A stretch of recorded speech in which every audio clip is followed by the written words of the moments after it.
కీర్తన 119లో 86 నీ ఆజ్ఞలన్నీ నమ్మదగినవి, పగవారు నిన్నిమిత్తముగా నన్ను తరుముచున్నారు, నాకు సహాయము చేయము. నమ్మదగినవి, సహాయము అన్నాడు. అంటే దేవుడు ఎలా ఉంటాడంటే ప్రియులారా, నమ్మదగిన వాడుగా ఉంటాడు.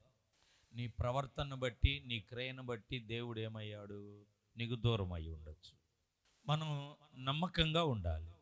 దేవుని ఆజ్ఞకు లోబట్టం అంటే ఎలాగుండాలి? మనం నమ్మకంగా ఉండాలి. దేవుడి సహాయాన్ని పొందాలన్నా అంటున్నాడు. ఆ మాట చాలా బలపరుస్తుంది. నీ ఆజ్ఞలన్నీ నమ్మదగినవి అంటే దేవుడు నమ్మదగిన వాడుగా ఉంటాడు. ఒక్క విషయం చెప్పాలంటే, మనం పొద్దున్నే కూరగాయలకు వెళ్తాం, పొద్దున్నే వెళ్తాం, నిద్ర లెగుస్తాం దానికోసం. 5 గంటలకు వెళ్తే వాళ్ళు ఉన్నారు, 4 గంటలకు వెళ్ళేవాడు ఉన్నారు. ఎందుకు వెళ్తారంటే చిన్న కూరగాయలు, ఆ వారానికి సరిపోయే కూరగాయలు పొద్దున్నే తాజాగా ఫ్రెష్గా తెచ్చుకోవటానికి. తినే కూరగాయలు నువ్వు తెచ్చుకుని 2వ రోజు కొంచెం మెత్తపడతాయి, 3వ రోజు ఫ్రిడ్జ్లో పెడితే ఇంక గబ్బే అది కదా. ఇప్పుడు ఫ్రెష్గా ఆడిది అంటున్నాం. సరే, ఈ వారంలో అవి ఒకరోజే ఫ్రెష్గా ఉండేది. దానికోసం పొద్దున్నే లేచి ఎంత నమ్మకంగా పోతాము.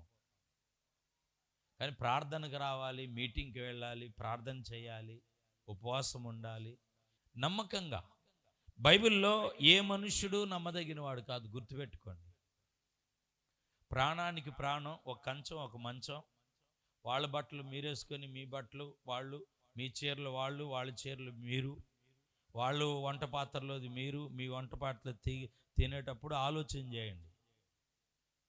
నేను 35 సంవత్సరాలు 40 సంవత్సరాల సేవ అనుభవంలో, 25 సంవత్సరాల సంఘం కట్టే అనుభవంలో నేను చెప్తున్నాను. ప్రియులారా, ఒకసారి ఆలోచన చేసుకోండి. ఎప్పుడు తెగిద్దో ఇది, ఎప్పుడు ఏ మాట వచ్చిద్దో, ఎప్పుడు వెలివేస్తారో. ఎందుకు? నువ్వు పుట్టడానికి ముందు, భూమి పుట్టడానికి ముందు ఏమని రాయబడిందంటే 118 కీర్తన 8, 9 చదవండి. కంటే మేలు రాజులను నమ్ముట కంటే. ఆహా, ఎంత గొప్ప మాట అండి. రాజులను నమ్మటానికి లేదు, మనుషులను నమ్మటానికి లేదు.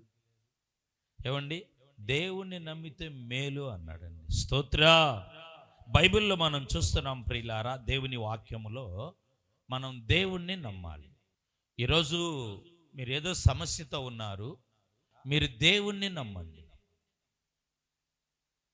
మీ కార్యం నెరవేర్చబడుతుంది, మీ కార్యం జరుగుతుందని. ఈ నెలలో తప్పకుండా దేవుడు చేస్తాడు. ఈ నెల దేవుడు కొనసాగిస్తాడు. ఈ నెల దేవుడు అద్భుతం చేస్తాడు. మీరు దేవుణ్ణి నమ్మండి. కొంతమంది దేవుణ్ణి నమ్మరు, దేవుని వాక్యాన్ని నమ్మరు, సేవకుడిని అసలే నమ్మరు.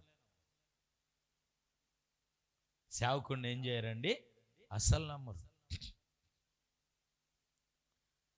నా చిన్నప్పుడు మా పాస్టర్ గారు ఒక ఊరు, పొన్నూరు దగ్గర ఆరమండలో ఏదో ఊరు, సరిగ్గా గుర్తులేదు.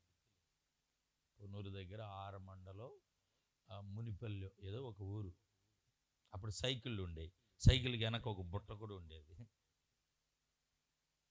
ఎక్కడికి వెళ్ళినా, గుంటూరు వెళ్ళినా సైకిలే, విజయవాడ వెళ్ళినా సైకిలే. ఆ రోజుల్లో సైకిల్ ఉంటే ఇంటి ముందు, ఇంట్లో ఎంత గొప్ప ఇదో అప్పుడు ఆ రోజుల్లో.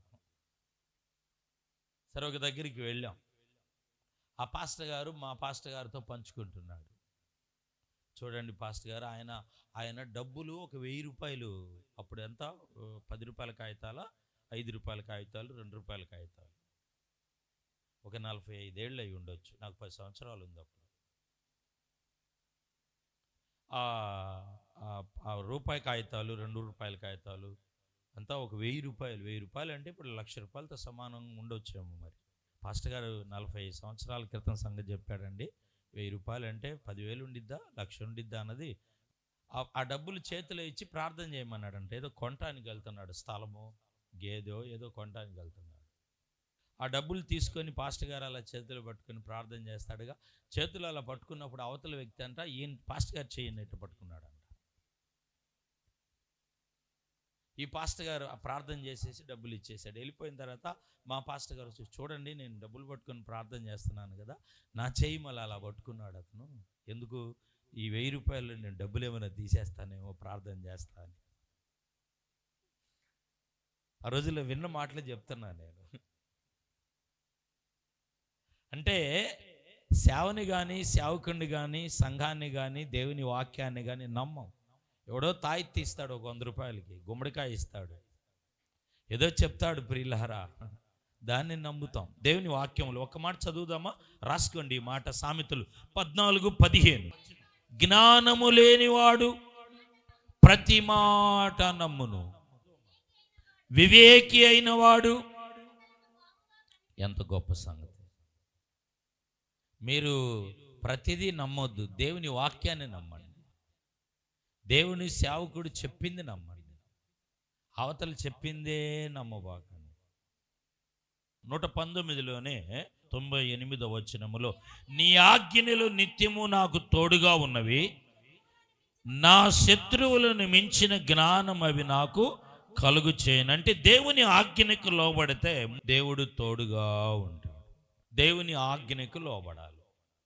దేవుని ఆజ్ఞకు లోబడని ఆదామవ్వలు వాళ్ళు శాపం, పనిష్మెంట్ ఒక్కొక్కటి అనుభవిస్తున్నారు. సౌలు కుటుంబంలో ప్రియులారా ఒక్కొక్కళ్ళు వాళ్ళు హతమవుతున్నారు. మిత్రమా, ప్రియులారా, ఈ నెల దేవుడు మనల్ని హెచ్చరించి మాట్లాడేది ఏమై ఉన్నదంటే ఆయన తోడుగా ఉంటాడు. ఆయన ఏమవుతాడండి? తోడుగా ఉంటాడు. దేవుని వాక్యములు అపొస్తలుల కార్యం 14:27 అంటున్నాడు, సంఘానికి దేవుడు తోడుగా ఉన్నప్పుడు సంఘములో కార్యాలు జరిగినాయి.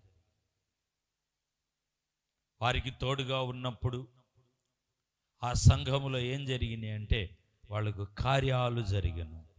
నా సన్నిధి మోషేతో అంటాడు, నీకు తోడుగా వచ్చును. స్తోత్ర. దేవుడు ఈ మాసములో మీకు తోడుగా ఉంటాడు. మీరు భయపడవద్దు. అనారోగ్యంతో ఉన్నారా? అప్పుల్లో ఉన్నారా? వ్యాపారం దెబ్బతినిందా? ఫ్యామిలీలో ఏదైనా ట్రబుల్స్లో ఉన్నారా? బిడ్డల విషయాల్లో కృంగుతున్నారా? రేపు నెలలో పరీక్షలు ఉన్నాయి, ఎలా రాస్తారో, ఎలాగ పాస్ అవుతారో అని మీరు కృంగి ఉన్నారా? నా దేవుడు తోడుగా ఉన్నాడు. నా దేవుడు నడిపిస్తాడు. నా దేవుడు తోడుగా ఉన్నాడు. నా దేవుడు బలపరుస్తాడు. ప్రార్థన చేసుకుందాం. ప్రభువా, మీకు వందనాలు. ఈ ఉదయకాలమున వేకుజామున నిన్ను వెతుకుతుండగా, ఈ ఉదయకాలమున ప్రభువా మీరిచ్చిన వాగ్దానం, మీరిచ్చిన ఆశీర్వాదం, నీ ఆజ్ఞకు లోబడి నీ మాటను విని శ్రేష్టమైన ఈవులను, శ్రేష్టమైన కార్యాలు పొందటానికి సహాయపడండి. మా దేశాన్ని కాపాడు, మా రాష్ట్రాన్ని రక్షి, మా ప్రాంతమంతా దీవి, మా కుటుంబాల మీద హస్తముంచు, ఆదరణతో ఆశీర్వాదాలతో నింపు, సమాధానపరచు, మేలులు అనుగ్రహి, అభిషేకి, మీ శక్తిని దయచేత. ఉదయకాలాన్ని బిడ్డలు ఏమైతే వారు కన్నీటితో విత్తారో సంతోష గానాలతో వారు పొందటానికి సహాయపడు. మీ దీవెన తోడుగా ఉంచుమని యేసు నామమున ప్రార్థించి అడిగి పొంది ఉన్నాము తండ్రి. ఆమేన్.